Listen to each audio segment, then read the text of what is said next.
আজকের আমার ভিডিওর টপিক হলো পর্তুলাকা বা অফিস টাইম গাছের এপ্রিল মাসের পরিচর্যা। খুব কম যত্নে যদি তোমরা তোমাদের গ্রীষ্মের বাগানকে রঙে রঙে রঙিন করে রাখতে চাও, তাহলে অবশ্যই তোমরা এই পর্তুলাকা বা অফিস টাইম গাছ প্রতিস্থাপন করতে পারো। তাছাড়া যদি তোমাদের বাগানে পুরনো পর্তুলাকা বা অফিস টাইম থেকে থাকে, তাহলে সেই গাছে কোন ঘরোয়া খাবার প্রয়োগ করে প্রচুর পরিমাণে ফুল পেতে পারবে, সমস্ত কিছু বলবো আজকের এই ভিডিওতে। তাছাড়া এই পর্তুলাকা বা অফিস টাইমের চারা কোন ধরনের মাটিতে প্রতিস্থাপন করলে গাছের খুব ভালো গ্রোথ হয়, গাছে যদি প্রচুর পরিমাণে পোকামাকড়ের আক্রমণ হয় তাহলে কোন ঘরোয়া পেস্টিসাইড তৈরি করে আমরা গাছে প্রয়োগ করতে পারবো, কত ধরনের এই পর্তুলাকা বা অফিস টাইম গাছ পাওয়া যায়, আরও কিভাবে এই গাছের চারা আমরা তৈরি করতে পারবো, সব কিছু ডিটেলসে বলবো আজকের এই ভিডিওতে।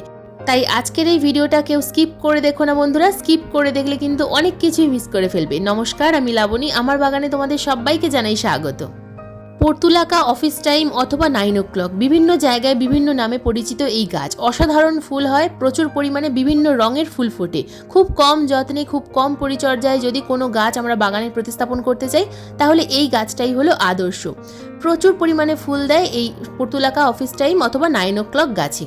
কিন্তু সামান্য কয়েকটা পরিচর্যা আমাদের করতে হয়। তো কি সেই সামান্য পরিচর্যা, আজকের এই ভিডিওতে কিন্তু আমি পয়েন্ট অনুযায়ী তোমাদেরকে ডিটেলসে বলবো।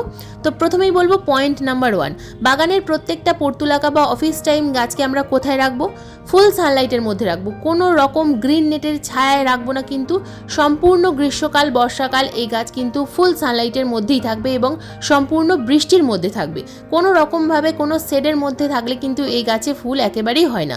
তোমরা চাইলে ব্যালকনির মধ্যে রাখতে পারো। ব্যালকনির মধ্যে রাখলে এমন একটা জায়গায় রাখবে যেখানে ফুল সানলাইট আছে, সারা দিন অন্তত রোদ্দুর প্রয়োজন। অন্তত যদি সারাদিন নাও হয়, 5 থেকে 6 ঘন্টা যেন রোদ্দুর পায় এই গাছ, তবেই কিন্তু এই গাছে প্রচুর পরিমাণে কুঁড়ি আসবে। তা না হলে কিন্তু শুধুমাত্র গাছে খাবার প্রয়োগ করবে, গাছের গ্রোথ হবে, কুঁড়ি একটাও দেখতে পাবে না।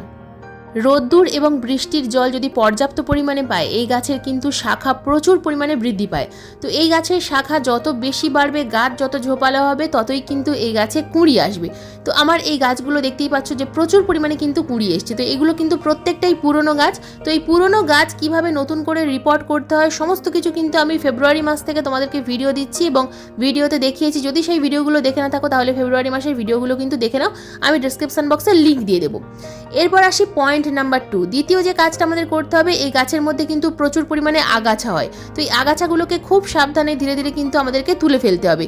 তো আগাছাগুলো তোলার সময় যেন খুব ভালোভাবে লক্ষ্য করবে যেন গাছ না ছিঁড়ে যায়, পর্তুলাকা বা অফিস টাইম গাছ যেন ছিঁড়ে না যায়। খুব সাবধানে কিন্তু আগাছাগুলোকেই মূল সহ তুলে ফেলতে হবে। দেখো আমি কিন্তু মূল সহ তুলে ফেললাম। যদি মূল থেকে যায় কিন্তু আবারও নতুন করে আগাছা তৈরি হবে। আমরা যে খাবারটা গাছে প্রয়োগ করব, সেই খাবার কিন্তু এই আগাছাতেই ভাগ বসাবে। এবার বলবো পয়েন্ট নাম্বার 3, তৃতীয় যে কাজটা আমাদের করতে হবে। তৃতীয় কাজ হলো গাছকে ঝোপালো তৈরি করার জন্য আমাদের কিন্তু পিঞ্চিং করতে হবে। যতক্ষণ পর্যন্ত না কুঁড়ি আসছে, আমরা কিন্তু পিঞ্চিং করতে থাকবো। পিঞ্চিং করতে থাকলে গাছ কিন্তু খুব সহজে, খুব তাড়াতাড়ি ঝোপালো তৈরি হবে, আর গাছ যত ঝোপালো হবে, গাছে কিন্তু প্রচুর পরিমাণে কুঁড়ি আসবে। তো দেখো আমি কিন্তু আমার এই অফিস টাইম বা পর্তুলাকা গাছের এখনো পর্যন্ত পিঞ্চিং করছি। তো যে ডালগুলোর মধ্যে কুঁড়ি আসেনি এখনো পর্যন্ত, সেই ডালগুলোকে আমি কিন্তু এইভাবে কেটে দিচ্ছি। দেখো এই কাটা ডালগুলোকে কিন্তু আমি ফেলে দেবো না, আবারও নতুন করে কিন্তু তোমরা প্রতিস্থাপন করতে পারবে এই ছোট ছোট ডালগুলোকে। তো দেখো আমি কিন্তু ধীরে ধীরে পিঞ্চিংয়ের সাহায্যে গাছগুলোকে প্রচুর ঝোপালো তৈরি করে ফেলেছি। তো যদি তোমাদের বাগানের অফিস টাইম বা পর্তুলাকা গাছের একেবারেই বৃদ্ধি না হয়, তাহলে এই প্রসেসটা কিন্তু তোমরা অবশ্যই ফলো করবে, কারণ এই পর্তুলাকা বা অফিস টাইম গাছের এই প্রসেসটা খুব ভালো প্রসেস গাছকে ঝোপালো করার জন্য। কাটা ব্রাঞ্চগুলোকে কিন্তু আমি একেবারেই ফেলে দেবো না, নতুন একটা টবে প্রতিস্থাপন করব। তো এই ধরনের একটা চালি টব বা বনসাই টব নিতে হবে। মুখ চওড়া টবে কিন্তু গাছ খুব তাড়াতাড়ি ঝোপালো হয় এবং গাছে প্রচুর পরিমাণে ফুল আসে। তো দেখো এখানে আমি একটা মাটির টব নিয়েছি, তোমরা কিন্তু চাইলে এখানে প্লাস্টিকের টবে ইউজ করতে পারো। নিচে যে ড্রেনেজ হোলটা ছিল, সেই ড্রেনেজ হোলের ওপর একটা ঢেউ খেলানো খোলামকুচি দিলাম, তার উপরে দিয়ে দেবো সামান্য পরিমাণ লাল মোটা দানার বালি। তো ড্রেনেজ হোলের ওপর সবসময় কিন্তু একটা বেড তৈরি করতে হয়, যেন সরাসরি মাটিটা ড্রেনেজ হোলের মুখটাকে বন্ধ না করে দিতে পারে। সরাসরি মাটি দিয়ে দিলে কিন্তু অনেক সময় দেখা যায় যে ড্রেনেজ হোলের মুখ বন্ধ হয়ে যায় এবং গাছগুলো বর্ষাকালে পচে যায়।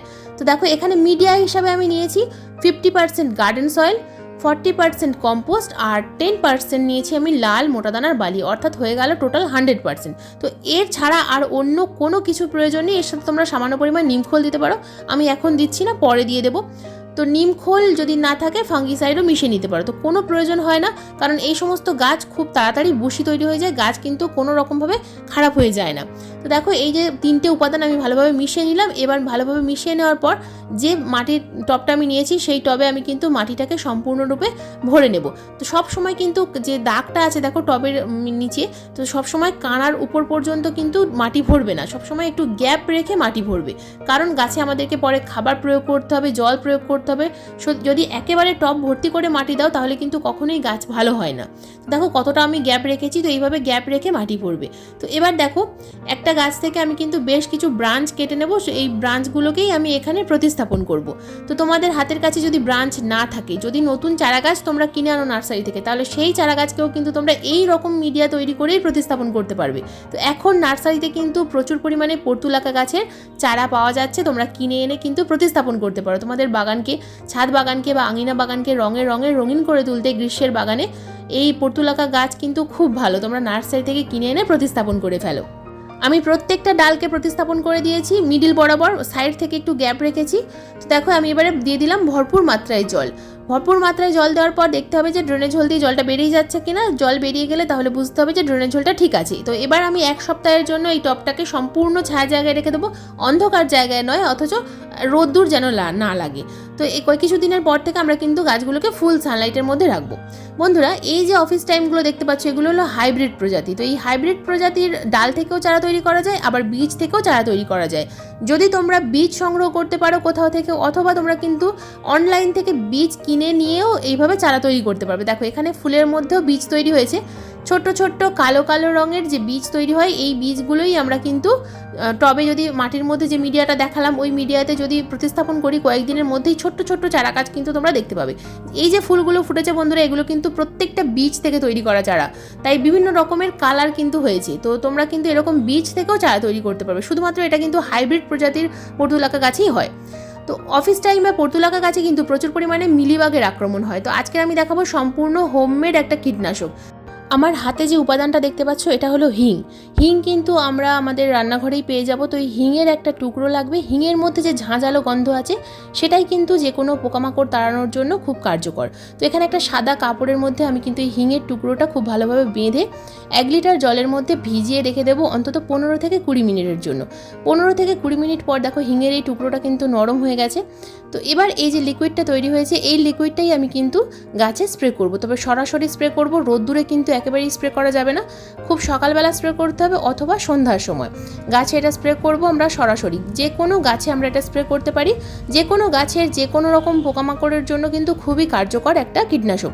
যদি এই হিং প্রয়োগ করেও গাছে পোকামাকড় না যায়, যদি প্রচুর পরিমাণে পোকামাকড়ের আক্রমণ হয়, তখন কিন্তু আমরা গাছে একতারা স্প্রে করব, কারণ এই সমস্ত গাছে মিলিবাগের আক্রমণই বেশি হয়। প্রত্যেকটা গাছে খুব ভালোভাবে এই কীটনাশক স্প্রে করার পর গাছে কিন্তু আমরা সেদিন আর অন্য কোনো কিছু স্প্রে করব না। বন্ধুরা এবার আসি পর্তুলাকা গাছে খাবারের কথায়। আমরা পর্তুলাকা গাছে কোন ধরনের খাবার এই সময় প্রয়োগ করব, যে খাবার প্রয়োগ করে গাছে পোকামাকড়ের সংখ্যাও কম হবে, আবার গাছে প্রচুর পরিমাণে কুঁড়ি আসবে। পর্তুলাকা গাছের জন্য সব থেকে ভালো খাবার হলো পেঁয়াজের খোসা ভেজানো জল।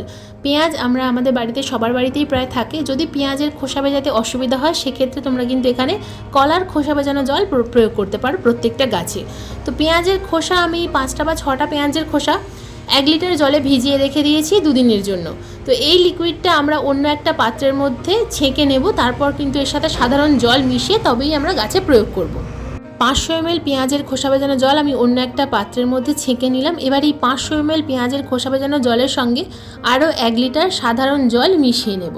এখন যেহেতু গ্রীষ্মকাল, আবহাওয়ার তাপমাত্রা অনেকটাই বেশি, তাই খাবার সবসময় ডাইলিউট করে তবেই প্রয়োগ করতে হবে, তা না হলে কিন্তু গাছের অনেক সময় ক্ষতি হতে পারে। এবার প্রত্যেকটা টবে এই পেঁয়াজের খোসা ভেজানো জল পরিমাণ মতো কিন্তু আমাদের প্রয়োগ করতে হবে। তো আমার এক একটা টবের সাইজ 10 ইঞ্চি, তো সেক্ষেত্রে আমি এখানে কিন্তু অন্তত 250 থেকে 300 ml লিকুইড প্রয়োগ করছি প্রত্যেকটা গাছে। তোমরা কিন্তু টবের সাইজ অনুযায়ী গাছে খাবার প্রয়োগ করবে, একেবারে কম যেন না হয় আবার খুব বেশিও যেন না হয়। এই খাবার প্রয়োগ করলে আর অনুখাদ্য দেওয়ার কিন্তু প্রয়োজন হয় না। তবুও যখন তোমরা বাগানের অন্যান্য গাছে অনুখাদ্য প্রয়োগ করবে, তো এই গাছেও কিন্তু তোমরা অনুখাদ্য প্রয়োগ করতে পারো। বন্ধুরা এই ছিল অফিস টাইম বা পর্তুলাকা গাছের এপ্রিল মাসের পরিচর্যার ভিডিও। আজকের এই পরিচর্যার ভিডিও তোমাদের কেমন লাগলো অবশ্যই কমেন্ট করে জানাবে। যদি ভিডিও সংক্রান্ত কোনো প্রশ্ন থাকে অবশ্যই কমেন্ট বক্সে কমেন্ট করবে, আমি যথাযথ উত্তর দেওয়ার চেষ্টা করব। আজকের এই ভিডিও যদি তোমাদের ভালো লেগে থাকে তো প্লিজ একটা লাইক করো, শেয়ার করো, হাইপ করো।